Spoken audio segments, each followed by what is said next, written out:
Good morning, everybody. Okay, well, I can see that the number of people it seems to have stabilized at around 46 people. So I think we'll get this started. So yeah, my name's Ben Cumming. And today we're going to be presenting like an introduction to uenv and uenv on Alps. As I mentioned before, for people who have just arrived, there's a link to these slides is available. These slides are online, so you can just follow that link there and get access to the slides. Okay, so to start with, yeah, uenv are one way to kind of, for us to deploy and provide software. So applications, scientific libraries, compilers, MPI, and all kinds of scientific software to deploy them on Alps. Now, Alps is a large system which is partitioned into different clusters. And depending on, which project you're in, which platform you're working on, you will have access to different systems. So um, the the user lab, the main systems are Dint and Eiger, but there's also Santis, which is used by weather and climate community, and there's Clarendon, which is used by the MLAI community, and there's quite a few other little V clusters around the place. So yeah, so on Dint, Santis, and Clarendon, which are the three big kind of Grace Hopper systems that we've deployed recently, there are two kind of supported software environments. The first is uenv, which we're going to learn about today. Another popular way to run software is using the container engine, which is a container runtime we've got the tool, we've got the software available there. We've got the tools like Podman for building containers, and then we've got the container engine for running container workloads, and it's got some nice Slurm integration. There'll be another webinar in the future specifically about that. Now, on Dint, there's an additional set of software available. If you go to the if you load the Cray module, so if you log into the system and you go module avail, you'll see that there's a single lonely module sitting there called Cray. And if you go module load Cray, you will see a whole heap of extra modules available, which are what we call the Cray programming environment, which is kind of the familiar prepackaged set of software that's provided by HPE Cray for our system. So if you've a long-time user of our old system, the old Pitstein or Eiger, you'll be very, very familiar with this.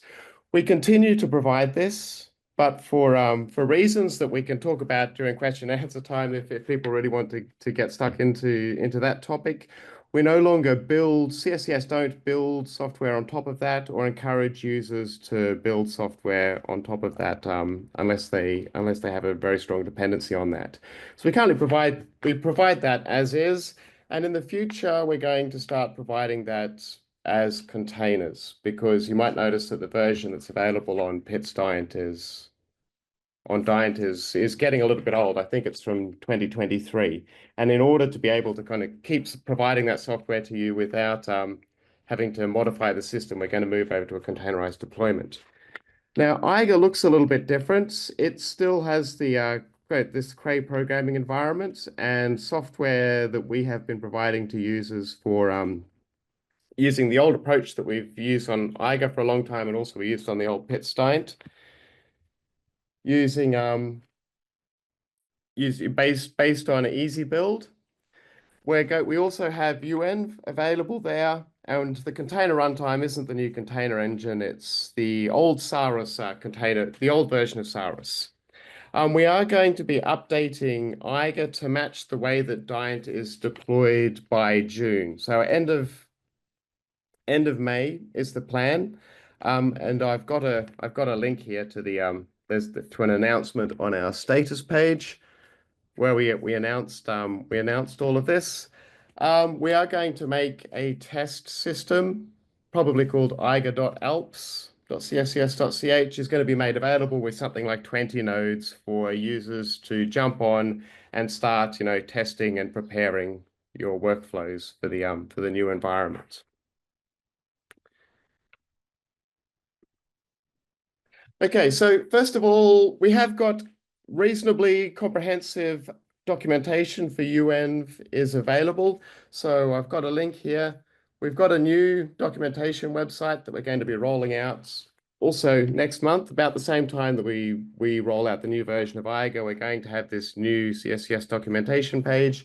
So I do basically everything that I cover today is also in this documentation. There's a bit more detail in the documentation, so I recommend, going and reading the our uenv documentation, which is available online here. We also have documentation for the individual scientific applications that we provide. So in the past, we provided scientific applications available as modules. Now they are available as uenv, and all of our officially supported applications and programming environments, they are provided using uenv at the moment. In the future, we might start providing some more software using containers where that makes sense, particularly for machine learning and AI workloads. Containers might make more sense there, but at the moment, all of our officially supported software is available as uenv. So we've got some uenv here for specific applications. We've also got some programming environments which don't provide a specific application. Instead, they provide the compilers, MPI, Nickel, Python, common libraries that you might want to use for all of the other use cases where you have to build your own application. And the uenv command line tool also provides some quite nice inline documentation. So you can go, if you want, for example, if you wanted help on the uenv image find command, you would go uenv image find -- help. So the help command is context sensitive.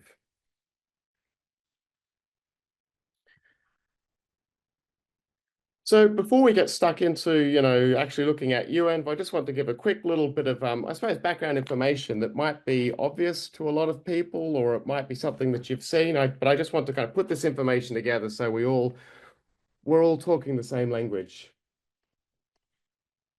So the first thing is, what is, I sometimes it's useful to step back and think about, what is an environment when someone asks you, when you create a ticket at CSCS and we ask you, hey, can you tell me about your environment? What are we talking about? And one of the key things that defines the environment that you're working in is the software that you have installed somewhere on the file system. So in Linux, Unix land, we use what's called a prefix-based installation method.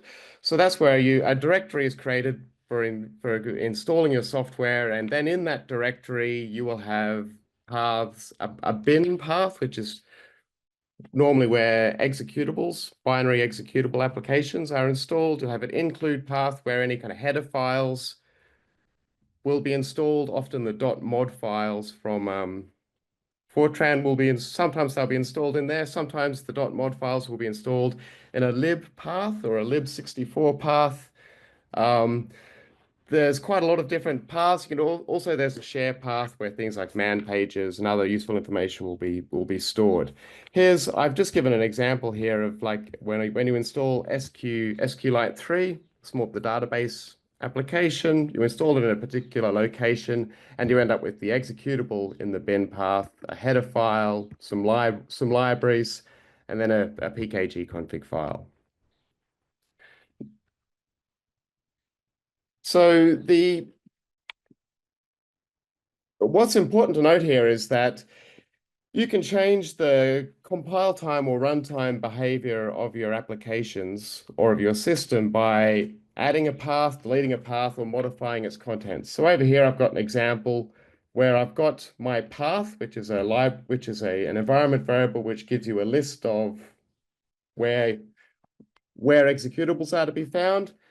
If I've got an executable for ripgrep rg in this in the first path here, that will be the version that is found. So when I go rg minus minus version, I get this version of rip grep.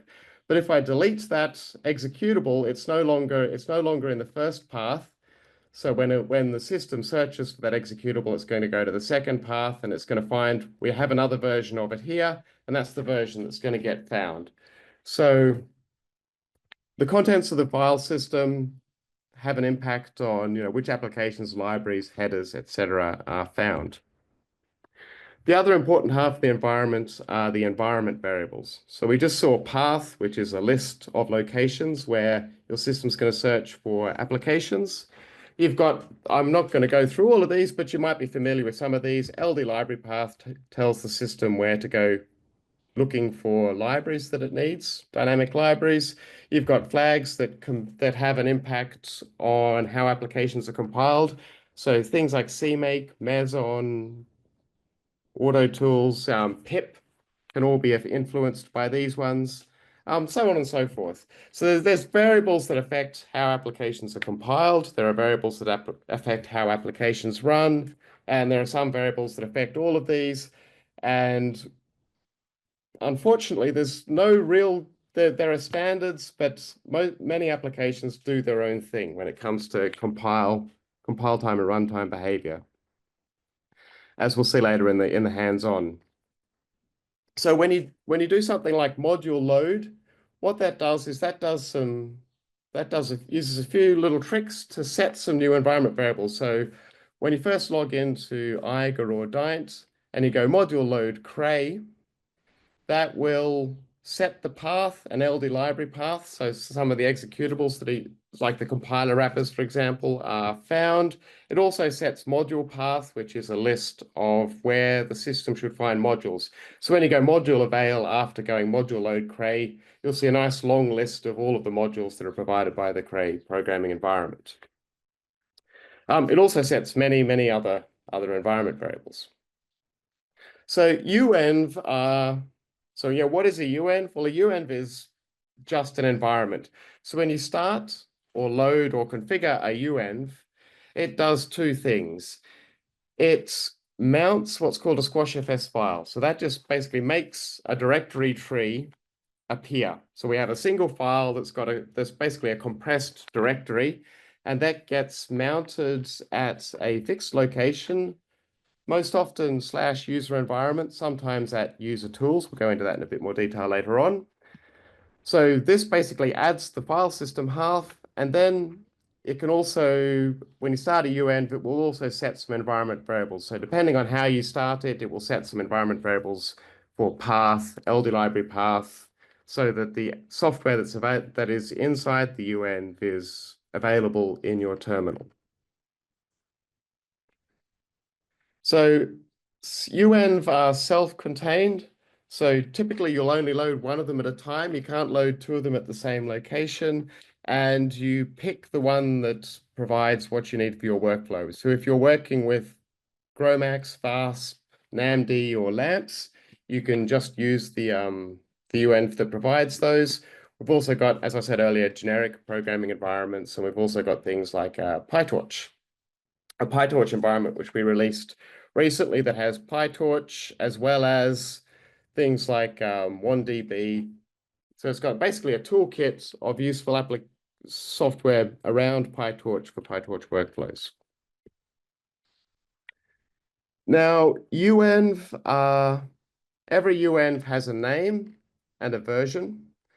But then we also, when we build a uenv, we build it for a specific system.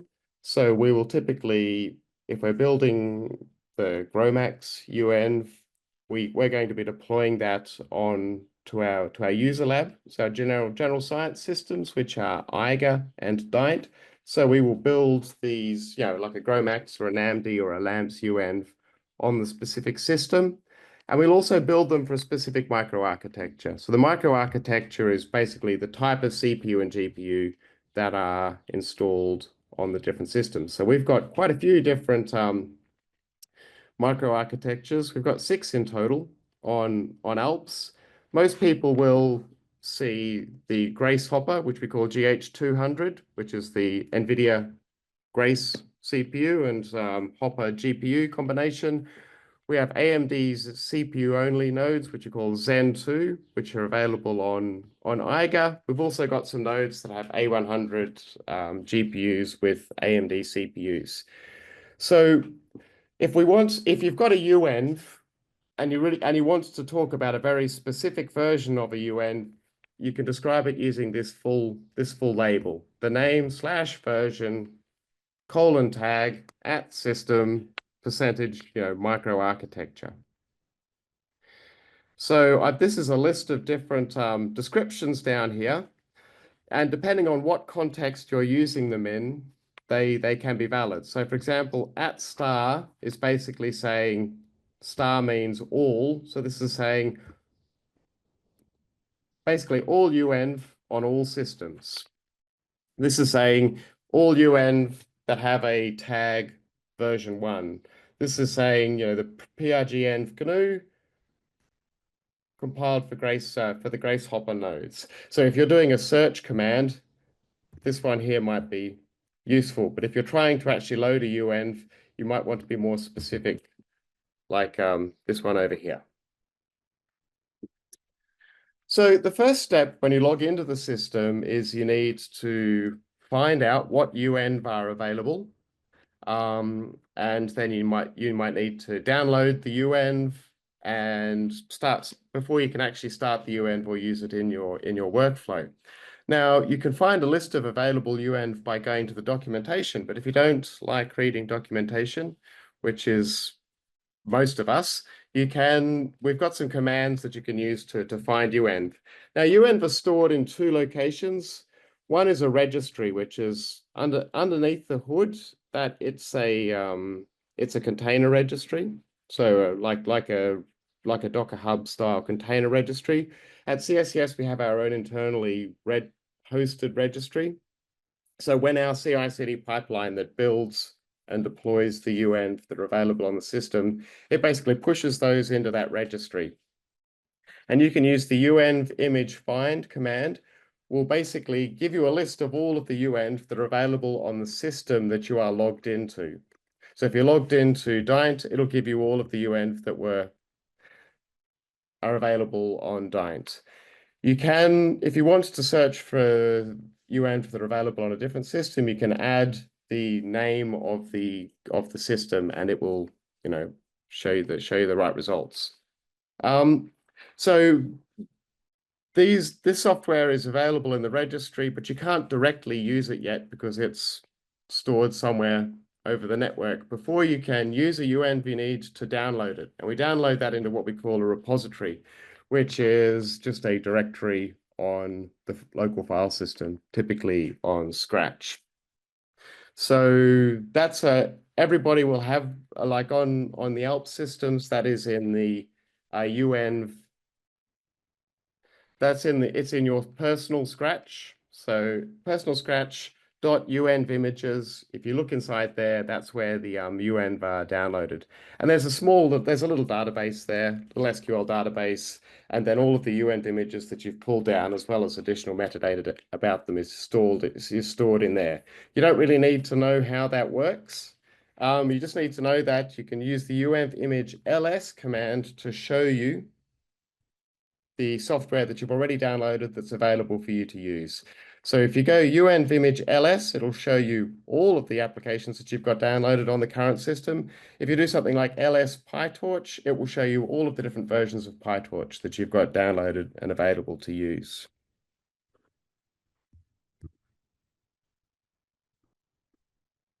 Now, at the moment, by default, we just use this internal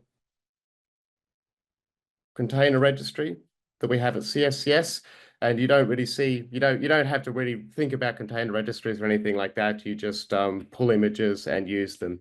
In the future, we will extend it so that you can optionally say, look, actually, I want to push and pull my images to Docker Hub or to the GitHub container registry or some other location. But at the moment, we don't support that. Okay, so let's say you've just logged into the system. you don't have any uenv available yet, but you do a search, or you do a search, a uenv image find to find what you want, and then you want to download it. The uenv image pull command will download from the registry to your local repository. So I've just got an example here of what the workflow might look like. So here, if I log in, I go uenv image ls prgenv GNU. So that's going to show me what versions of GNU I have available to use. And I see that I've already downloaded one. There's a 2411 v1, but then I go uenv image find prgenv GNU, and I can see that there are 3 versions available. There's what looks like an updated version of the 2411 image, as well as an older one. And so I always want to use the latest and greatest, so I'm going to download this v2 image. So you go uenv image pull, and then just use the full name there with the v2. And because we're on Eiger, it will pull the right one. You could also, if you wanted to, you could also go uenv image pull and just use the ID of the image. That would also work. And now you go uenv image ls after this is finished downloading, and you can see now I've got two versions in my local registry. I've got the v2 version has been downloaded. It's important to note that one of the key features we really wanted to go for here is that just because a new version is available and just because you've downloaded the new version, you don't have to upgrade. The old version will keep working, because we realize that there are some users who value stability over everything else. Once they go through the what is sometimes quite a painful process of compiling your application and getting it ready to run, you really don't want to upgrade unless you really have to. So you can keep using the old version of the uenv without having to, modify your workflow. You can download the new one and try it out, and if that doesn't work for you, no problem. Just stick with the old one. So there's no obligation to upgrade here. So once you've downloaded uenv, it's time to actually try to use it. And we provide 2 commands. There's uenv run and uenv start. I'll start with uenv run because it's the most flexible and probably the one that you should be using most of the time once you've got your workflow set up. So what uenv run does is it executes a command with the uenv activated, and then when it finishes running that command, it will return control to you in your shell without having modified the environment. So I've got a little example here where I type in which mpicc. So which is, for those who aren't familiar with it, it's a little command you can type in to say, which says if the executable mpicc is available, can you tell me where it's installed? So I type in which mpicc and I get an error message saying I couldn't find mpicc. mpicc is the MPI compiler wrapper. It's not installed in any of these locations. So these are the locations in my path, basically. And it's telling me that's not installed on this system. Then I go uenv run. We'll get to what the view does in a moment. prgenv GNU version 2. And then dash dash. These dashes are optional. They're nice to have. They're nice to put in because they kind of show you quite clearly, okay, everything after here is the command I want to run, which mpicc. And we can see an interesting thing here. The mpicc was found, and it's in this /user environment location. So this would, if you wanted to just run a single command in the uenv, you would use this. The views, I'll go into a bit more detail about views later on, but views are sets of environment variables that will set things like path, LD library path, pkg config path, module path, many different, all the different paths that you need to actually make the software that's inside the uenv that's been mounted at this location here to actually make it accessible and usable to you as a user. So if you didn't provide this --view equals default, it still wouldn't find it, because even though the uenv would be mounted, the software would be available in this location, path needs to be updated so the system can find it. So this kind of wraps this call. So this is the call here. And this has basically been wrapped in the environment. It executes and then you return to where you were before. This is a bit different to how people work with module load, swap, and unload. So what module loads, commands like module load, what they do is they actually modify these environment variables like path, LD library path, and whatnot in the calling environment. So after you've called module load, your environment is different. And if you keep calling module load, swap, unload, you're going to keep modifying your environment, adding modifications on top of old modifications.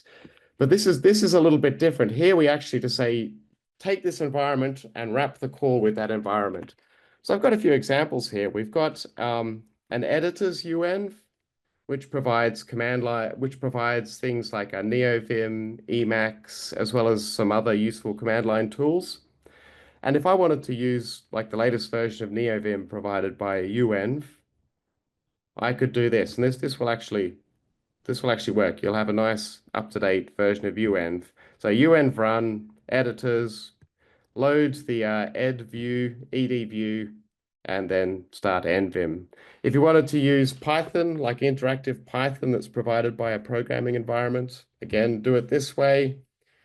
And another example is we've got a netcdf tools, which is a poorly named uenv that provides a bunch of tools that are useful for people who work with netcdf and HDF5 files. It's very often used by people in the climate and weather community. So NCView is a little graphical application for viewing these netcdf output files from simulations. Another command which you'll most likely, when you're working interactively or doing your testing and experimentation and compiling applications, you'll often use the uenv start command. I realize now that I probably should have called it uenv shell. This is for when you want to interactively use a uenv. You want to load the uenv and then be in the terminal with all of the software loaded and then kind of manually go through the steps that you have to go through, like, calling cmake, calling make, checking that everything was installed correctly. So what uenv start does is it starts a shell. So a shell is like bash or z shell with the uenv loaded, and then in that shell you can interactively work with the software loaded. So these two commands here are actually the same. Calling uenv run, progenv GNU, and then bash is the command. So this will start a bash shell, an interactive shell. uenv start is basically a shorthand for that. Now I say that these two are equivalent. They are true. They are equivalent for about 99.9% of our users on Alps, because 99.9% of our users have their default shell as bash. I think there are 2 people who use Z shell as their default shell, and a couple of other old school holdouts who are still using C shell. But uenv will actually start whatever your default shell is. So this is really useful for when, as I said, if you want to do some work like in Python or Julia with a REPL, or if you want to kind of go through the process of figuring out how to compile your application, which usually involves a fair bit of trial and error, trying out different commands until you get things to work. Once you finish, once you start a session, the way to finish a session is to type exit or Control D. Will end the session and you'll be back in the calling shell without any of those environment variables set or images mounted. So I'm just going to check Slack in case okay.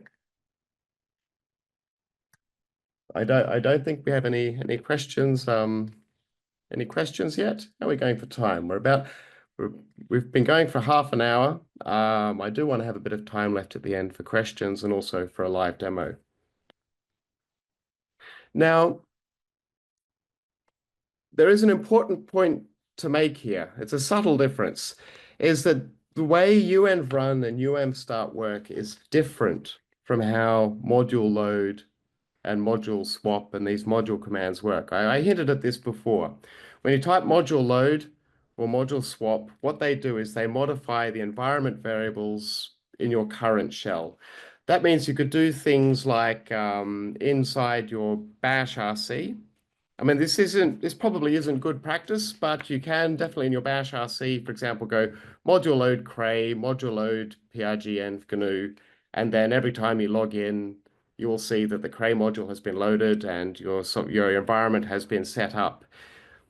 You can't do the same with uenv start because what uenv start does is it starts a new shell, like a new interactive shell. So calling uenv start inside your bash RC or inside a Slurm batch script. So let's say halfway down through a Slurm batch script, you type uenv start. Yeah, you enter uenv start and expecting that maybe to make that uenv software available for later commands in the script.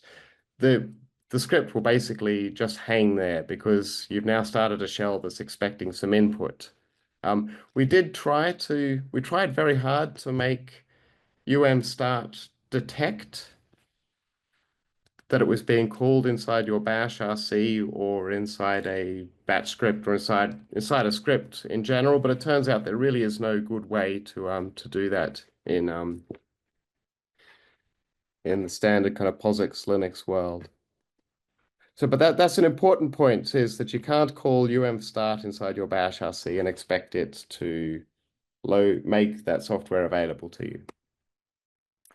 Now, I want to quickly mention views. Views are basically sets of environment variables that can be loaded automatically or can be loaded when you start a uenv. Now, there are two kind of standard views that are automatically generated and are part of every uenv or nearly every uenv. Our uenv are built using SPAC. SPAC is the tool that we use underneath, so all of the software is installed inside a uenv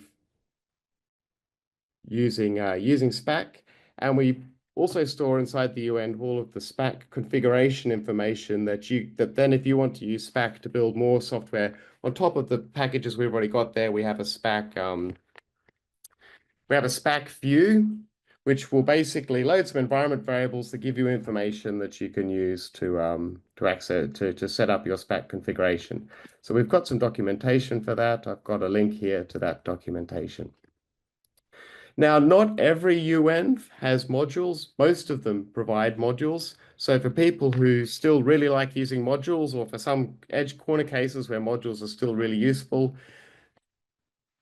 if the uenv provides modules, you can go uenv minus minus view equals modules, and that will then when you go module avail after the uenv has been started, that will you'll see a list of modules, and then you can do the usual module-based workflow. There's a third type of view, which is often the most useful. I mean, they're definitely the views that you should try to use and see if they meet your needs. And these are the exact views that are the names of these views and exactly what they contain is uenv specific. So the PRGenv GNU provides what we call the default view, and that default view, basically, if you load that view, you will get all of the software that we asked for, that we installed in the uenv, will be available. So you don't need to go module load or load individual pieces of software. The things like CMake, the compiler wrappers, GCC, Python, they'll just been kind of automatically loaded into the environment. The way that this works underneath the hood is we create one of these prefix paths inside the uenv, and the prefix path will have the same name as the view. And in there will be the usual collection of paths: lib, lib64, bin, include, share. I'll show you later on what one of those looks like. And then we use some symlinks to basically link all of the software that we want to provide in the view into there. So here's an example. Here's an example down below where we've got CMake is provided. This was from the PRGenv GNU. So we go real path. So CMake has been provided, and we update the path environment variable to point. So it's got this user environment and default bin. So this is the first location that it will look for software when you ask for it. So when you try to execute CMake, it will find this version we've got here. And real path is a command to show me, like, actually, where is this thing really installed once you follow all the symlinks. And we can see that it's actually installed in this horribly named directory here. But you don't have to worry about that. The software's just been linked and put in. put in this location. Okay, so that's Fuse, and we'll now Slurm. So uenv, we also provide. We don't just provide the uenv command line tool. We also provide integration into Slurm when you're in on any of our clusters on Alps.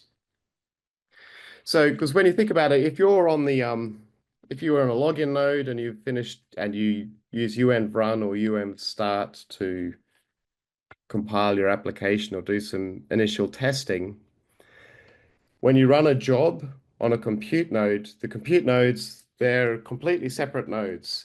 And at some point, you're going to also need to load the uenv on the compute nodes to when you run your job, because you built your application using uenv on the login node, say.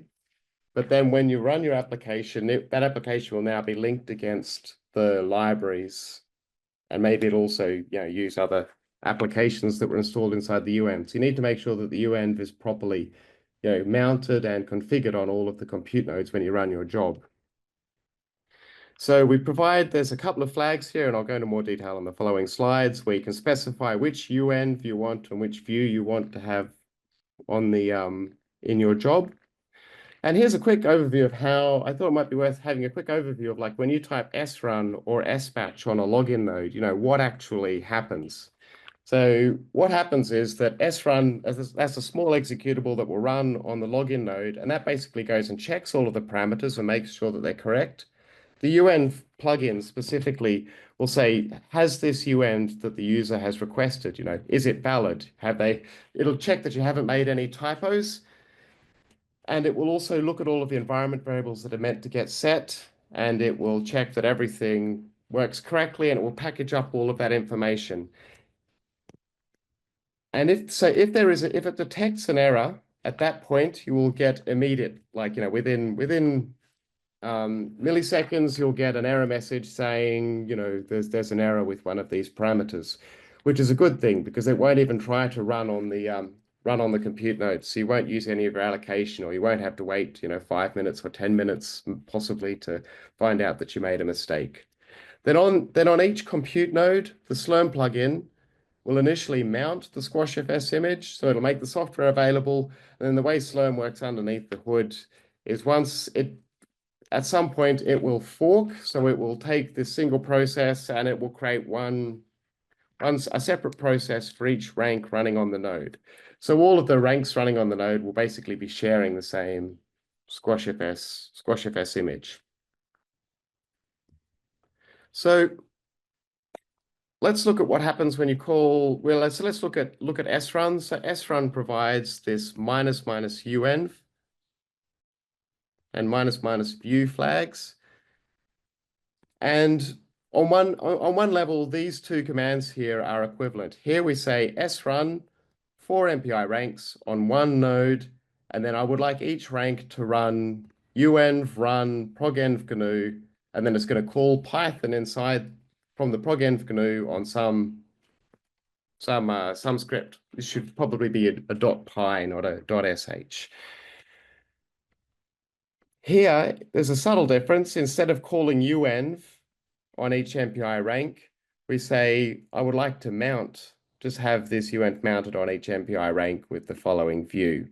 So they look very similar, but using the plugin is more efficient, because the squashfs image, if you do it this way, you're going to have each MPI rank mount the squashfs image. So you'll have 4 squashfs images loaded per node.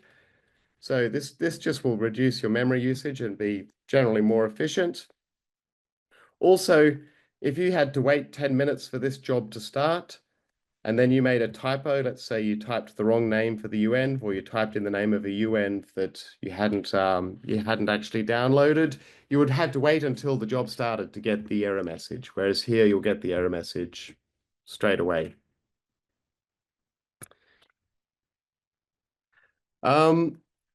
Another key thing is you might have noticed that when you call srun or you call sbatch, let's say you log into a login node, you load some modules, and then you call srun, your job, when it runs on the compute nodes, it will see those modules that you loaded on the login node will be available on the compute node.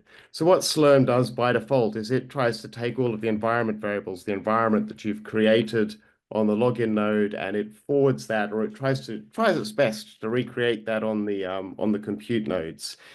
You might not have explicitly kind of realized that, but that's what it's kind of doing under the hood. So we did the same thing with uenv. We said if someone just calls srun without providing a uenv flags, but we detect that a uenv has been started, we think that users would expect that environment that they've created on the login node to basically follow them to the compute nodes. So uenv will also automatically forward the set up the environment. We don't recommend relying on this for your actual SBatch jobs. So before running SBatch, you probably don't want to go starting your uenv and relying on Slurm to pick all of that stuff up automatically for you. You're much better off doing something, actually explicitly saying inside your SBatch job which uenv you would like to use. So here I've got an example SBatch job. Yeah, I'm just going to double check that I can't see anything on Slack, so I assume people maybe the team are happily answering your questions. We haven't had to escalate anything yet. But we can see here we've got an SBatch job, and we just provide, like you normally provide, your Slurm Slurm parameters using the hash SBatch syntax. You can also say which uenv you would like to have and which view you would like to have. The view flag is optional. So here we can see we've loaded the namd uenv, and we've loaded the namd single node view. And you can see that, so then someone calls srun namd, so this is the name of the executable, and some parameters. You can also inside the job, you can, if you want to, let's say you've got a pre-processing, post-processing, or multiple steps, multiple stages. So you're going to call srun multiple times within your batch script. You can, if you want to, you can also say override this kind of default, this top level uenv. You can say no, for this step I want to use a different uenv with a different view, because maybe your post-processing script here, you built that with a different uenv that provided the tools that you needed for visualization, or whatever you needed for your post-processing and analysis. An interesting fact is, a fun fact, something I thought was interesting was that one of the questions is like, this script here, where does this script actually run? Let's say I start a job with 100 MPI ranks. Does this script run on the login node, or does it run on a compute node? Does it run on every compute node? It runs on one of the compute nodes. It basically runs in the process where Slurm rank 0 would be running. By default, I think that's something that can be configured. So this will be running on the compute node.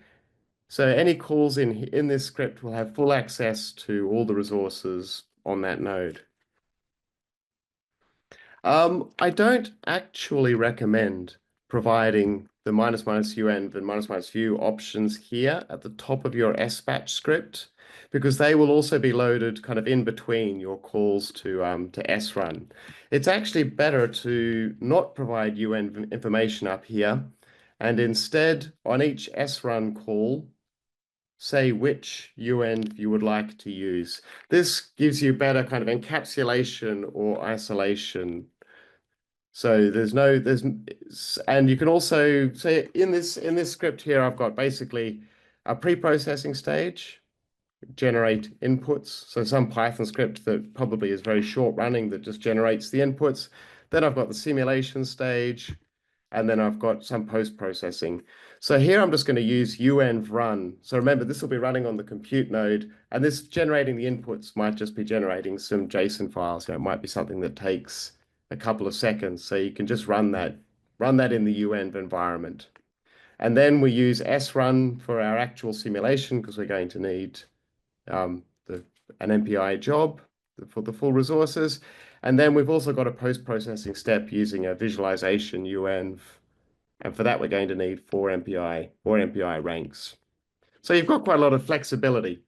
And I do recommend trying to basically, I suppose a good rule of thumb is to make sure that the calls to where you specify which uenv to use, try to make those, specify that information as close to where you're actually, saying what to run. This idea of kind of encapsulation, and that'll make it much easier for you to figure out later on, hey, what were the environment variables? What was the environment that my job, that this actual command was running under? And it will make it much easier if for us if you have a problem and maybe there's a bug on our system and you need to send a ticket into the service desk asking for help. It makes it much easier for us also to help you with the debugging process if the better encapsulation you have of the environment of the command that was going wrong. A final point here is that for example, we've got our application UN for GROMACS, NAMD, LAMPS, etc. We deploy them to IGA and to Dint. These are our user lab systems. But there's really, what we have found is definitely, there's actually very little difference between, say, Dint and Santis and Clarendon, the other Gracehopper-based systems. There's maybe slightly different versions of Slurm installed on them, but we find that if an image has been built for Dint to run on the Gracehopper nodes on Dint, it is also, they usually work on the other clusters. So you can, if let's say you get access to a different system and you want to use a uenv that's built for a different system, you can just use the this @ to say which system you would like to use. So here I've logged into Santis, and there's a useful environment variable called cluster name that's defined on all of our systems. So I've logged into the Santis system, which is the climate and weather system, and I want to use PyTorch there. So if I go uenv image find PyTorch, I get an empty list. That is, there's no PyTorch available, has been deployed for this system. But if you go uenv image find PyTorch @ we can see that PyTorch has been deployed for Clarendon and Dint. You can see it's actually the same image that's been deployed to both systems. So you can go uenv image pull PyTorch, blah, blah, blah, @ Clarendon, and that will download it. And then you can use it. You can also use it on Santis by going uenv start, for example, PyTorch @ Clarendon. And here I'm just running a little script that tells us that yes, we do have a CUDA, a version of PyTorch set up now that has support for CUDA. So we find that yes, they are generally portable across systems that have got the same node type. That's not in the future, maybe the systems, and this is because Dint, Clarendon, and Santis generally have the same or very, very similar configurations, and the uenv are very self-contained. So maybe in the future, we might see one of the clusters might become very different from the others because we need to make some larger changes so that it can better serve whatever the target community is. But for the time being, they do seem to be quite to be very portable. Okay, now I'm going to stop here and do a live demo. But first, do we have any questions? I don't know if one of the panelists, I don't know if you've got some questions you'd like to raise, can you just unmute and say it?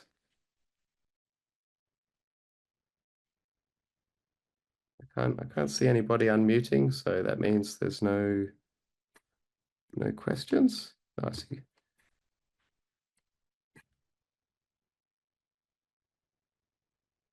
Okay. There is actually, sorry, Ben, there is actually a new question on is this the one that pop up? Yeah, maybe you can answer that live. From Juan Rodriguez? Yeah. Yep. Okay. Okay. So the question is, this is a combined question about uenv and Jupyter Lab. If I launched a Jupyter server, yep, and pass it a uenv, I take it that the uenv will cause every software tool in it to be loaded. But the question I have is whether you would run cells directly using GPU compute or not. Yeah. So I mean.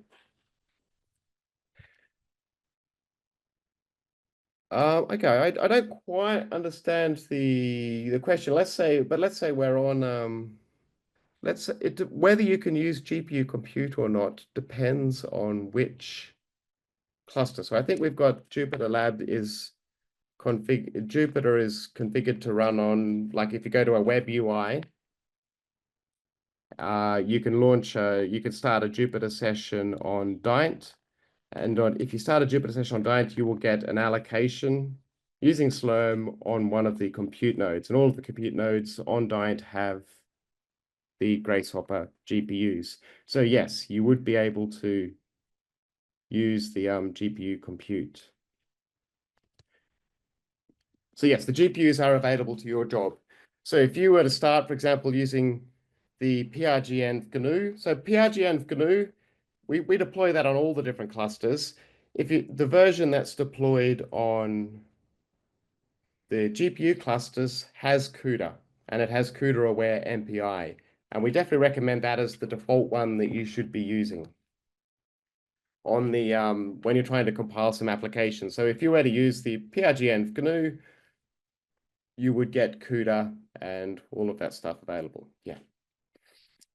Okay, well, I'm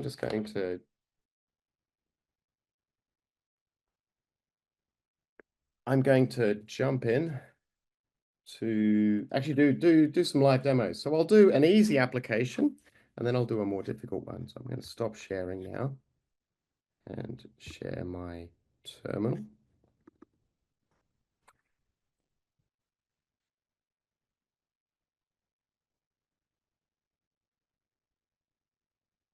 Okay, so can somebody in Slack guys, just tell me that we are that you can see my terminal?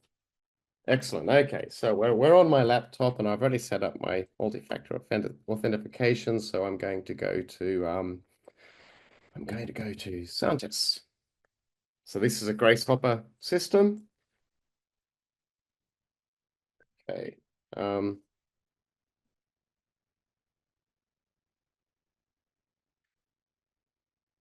Screen, I'm just going to go and I'm going to clone this is a simple little MPI application.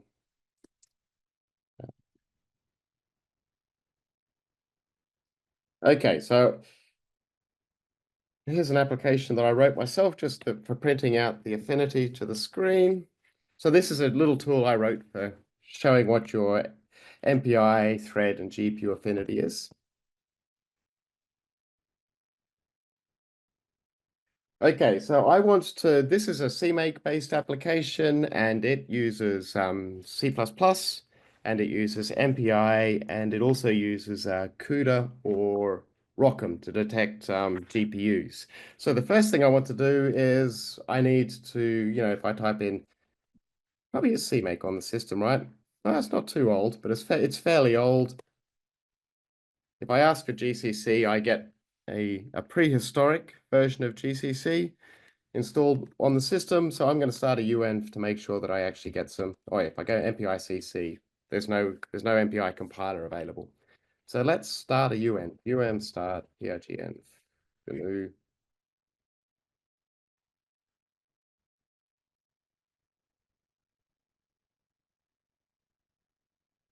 Okay, so I've now got a much more recent version of CMake. Which version of GCC have I got? 13, I think. Yes, so 13. That's a lot more recent than version 7. And if I look in user, so I used the default environment here, user environment, and default. So here's a list of all of the executables, all the software that's basically been installed. So you can see there's the HDF5 utilities, there's Meson, which is a build tool, there's the MPI compiler wrappers. There's all sorts of stuff installed in there. So let's can we move that? Okay.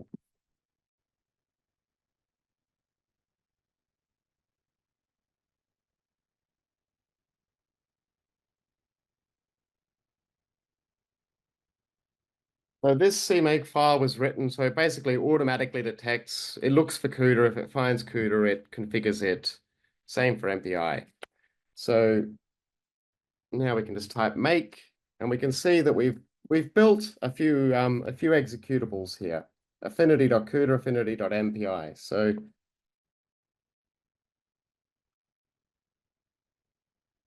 this worked.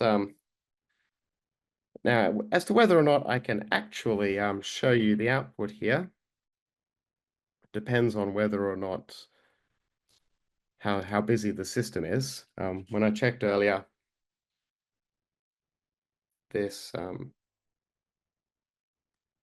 okay, great. So what happened here is I asked for one node with 4 ranks and 8 cores per rank and 1 GPU per rank. Now I didn't ask for minus uenv, minus view. srun will have automatically mounted the same uenv that I was running. And if I wanted to know, oh, what uenv am I running? uenv status shows me that I'm running the progenv GNU, where it's mounted, and which view I have loaded. So this just prints out, which cores each MPI rank is on and which GPU. So every GPU has a unique serial number from the factory. Okay, so that's an example of where CMake has been set up to just work. But of course, most applications we want to compile, we're not so lucky. So I'm going to go to IGA, and I'm going to use a ticket, a piece of software I had to compile for a ticket recently, which was just different enough to be, slightly annoying. I think I see the person who submitted the ticket. I think I saw them earlier in the in the audience. Let me just find the.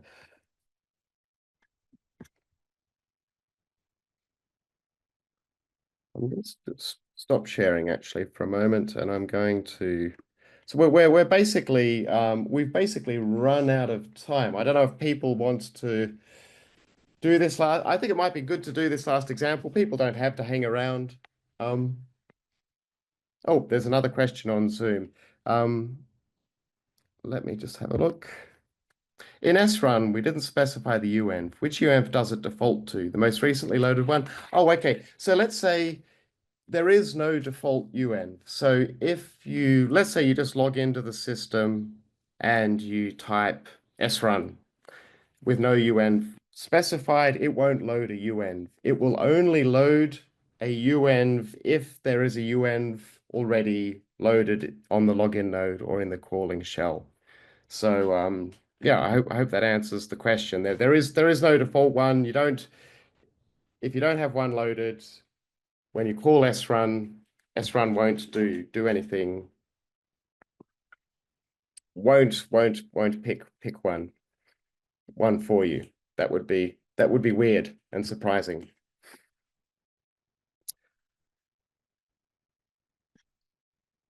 Okay, so I'm going to share now. I'm going to have to share my whole screen because I want to show you the kind of the process. Okay, hopefully everyone can see my whole screen.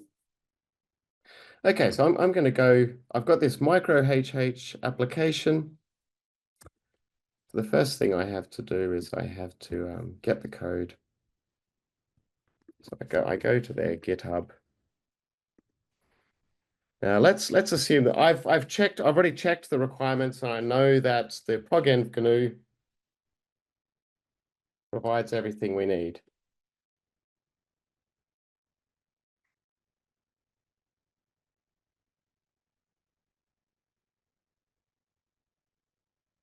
Okay.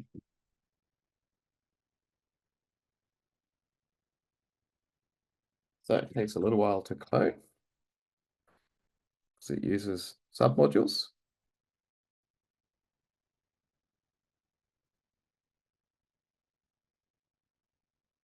Okay. So I'm going to do the usual CMake workflow of making a build directory, and then I'm going to go uenv start. Is v2 here? Okay, so now I'm going to do what I would normally do, which is I would just say, well, let's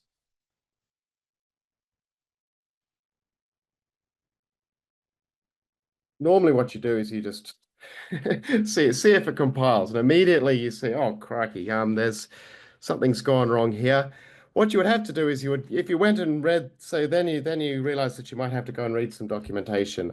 If you went and read some documentation, you would realize that these guys, for whatever reason, have done something a little bit special that nobody else does, which is you have to set up a CMake file.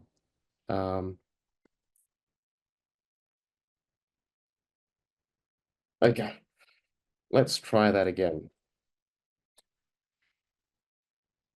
So this is more of a tutorial on just how to compile applications. Okay, so that actually worked. Great.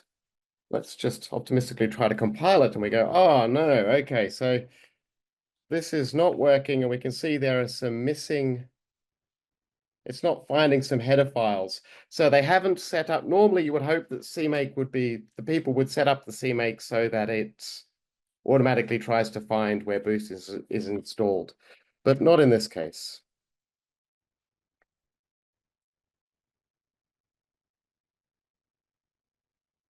So, and then you would spend, half an hour kind of staring at this and getting a bit annoyed before realizing what you had to do. You had to provide some extra flags.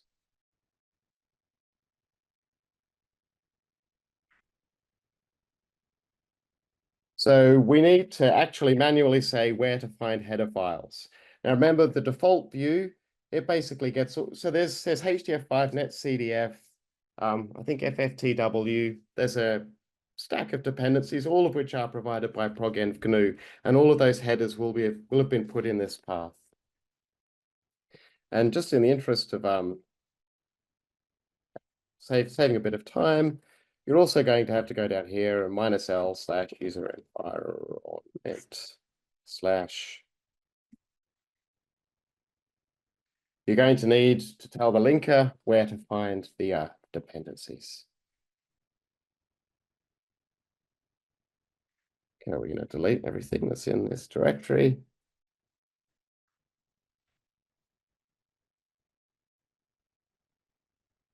And it should compile and link correctly. We won't run the application, but if you were to run the application with the uenv mounted, you would find that it would still be missing some libraries. You would also need to set LD library path to this path yeah. You'd have to set it to also include this so that the application knows where to find the libraries. Okay, so that is the end of the hands-on. We're 5 minutes over time already. I apologize for that. I'll now check if we've got any more questions. How might this work for installation of a package of a specific Python package? This is Yuri's asking this. So the way that you would do this is you could start, I mean, I don't know about VLLM, but you would usually start, the best approach would be to start the PRGenv GNU with the default view, which will provide which provides Python 3.12, I think, plus MPI and all the other tools that useful tools. Create a virtual environment and then install VLLM in there. You would pip install it. You might have to spend some time making sure that when you install it, it finds. It depends. I don't know. Maybe there's some pre-compiled binaries available for this package. So if you just go pip install on our Gracehopper system, it will just work. It might not just work, and you might have to build the software. It really does depend on the Python package. But sometimes, because this is a good point, is that if you pip install software, if a package has a compiled component. That is, it has someone needs to actually use a compiler. It's got some C code or some CUDA code in it, so it needs to get compiled. For the pip install to work out of the box, the developer needs to have uploaded the wheels, the binary wheels. And these are usually available for x86 on our Grace Hopper nodes. Sometimes you hit a problem where the developers have not uploaded binaries that have been built for the ARM architecture. So you might have to compile, actually manually install the application yourself, or write to the developers asking them to please give you some ARM binaries, or write a ticket to CSCS. This is the situation because the ARM 64 CPUs are quite new for this from NVIDIA. This is a situation which is improving all the time, but it is something, a problem you might hit. Okay, so a broad question. When is it more appropriate building a uenv or writing a Docker file for the container engine? Good question, Eduardo. I think if there's a uenv already available, or it's easy to build a uenv that provides you with the software you need, uenv is probably the way to go. They're the simplest thing, but it's sometimes also containers I think of ML AI, like machine learning workloads so Clarendon is the system that we use for that. The vast majority of workloads there are containerized. A lot of our documentation on how to, run PyTorch uses the container engine. So ML workloads also, because even using SPAC, or you really don't want to try and install TensorFlow yourself if you have to use TensorFlow. It's a horrible experience. So if someone's got a container for that already pre-built, you just want to use that. Also, sometimes containers are useful if I found, like for Meteo Swiss, there was one piece of software that was only available as a pre-compiled binary x86 blob, and I could easily put that into a container much more easily than I could try to ever put that into a uenv.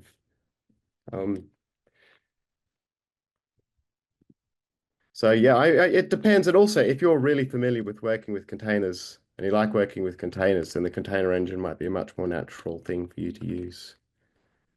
I know that's a vague answer, but it's yeah.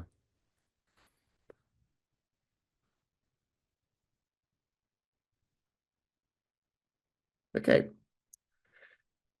It's 10 past. Don't see any more questions, so I think we'll finish here. Thank you everybody for turning up. I think we had a pretty good audience in the end. So yeah, and thanks Rocco, Simon, and Mikhail for helping out. And yeah, don't forget you can write to us on the CSCS user Slack, or send in tickets. Don't forget to check out the documentation. If the documentation doesn't answer your questions, then, or if the documentation is wrong, let us know. Thanks.